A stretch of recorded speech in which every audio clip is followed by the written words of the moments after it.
Welcome back to the biology class. Students, in the last class we learned venation. We understood venation is the arrangement of veins and the veinlets in the lamina, and its main function is that it provides the passage for conduction of water and mineral along with the food with the help of xylem and phloem complex tissues, because veins carry xylem and phloem. So this pattern is called as venation.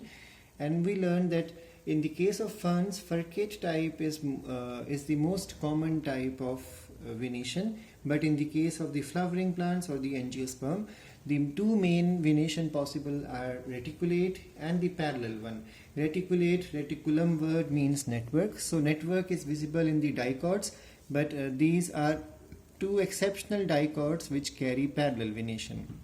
Then we learn that parallel venation is mainly found in the monocots, but these are the two exceptional monocots which carry reticulate venation. And in the reticulate parallel venation, again on the basis of number of veins, two types are possible. If only one main vein is there, it is called as unicostate, also called as pinnate reticulate venation or pinnate parallel venation. And if it is the pinnate reticulate venation, it will appear like this. If it is a pinnate parallel venation, it will appear like this. So here there is a network going in every direction. Here there is a network. Here there is a branching which is running in a systematical parallel manner. Then palmate venation for reticulate type, palmate venation for the parallel type are also possible. These are multicostate type of venation. If they converge, they are called as convergent. If they go far from single point, they are called as divergent. Same in this case also. But if the finer veinlets make a network, it is called as reticulate. And if the finer veinlets are only systematically arranged in parallel manner, it is called as parallel type of venation. And we started this new topic in the last class, and that was the simple and compound leaves. So a leaf which has no incision will be called as entire leaf, an entire simple leaf. And if incisions are present but incisions do not touch the midrib or do not reach the point of origin of the veins, it is called as simple but incised type of venation. So if it does not reach the main vein, it will be called as incised. If it is the main vein, it is a pinnate type. If it is the point of origin, because of divergent type, it will be called as palmate type of incised leaf. And we learned that if the incision do not even reach 50% of the surface from the margin to the main vein or from the margin to the point of origin, then it is called as pinnatifid or palmatifid.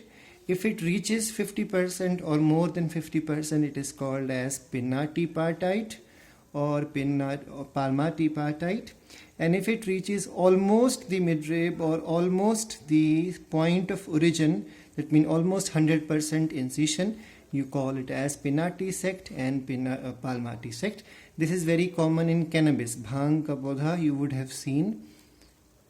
The leaf is a simple leaf. So this much we did in the last class. Now let's continue. Okay, let me show you one more example. Now if you think about this leaf is also a simple leaf, but it is not an entire leaf because incisions are present. But if you pay attention, some of the incisions are reaching 50%, some are not reaching 50%, so it all depends upon the plant. That's why mixed category. But the main point is it is a pinnate type of incision, not a palmate type, because in palmate type there will be many main veins running from the main point. Here only one main vein is running. So now let's understand the next category, that is the compound leaf. So when do you call a leaf as a compound leaf?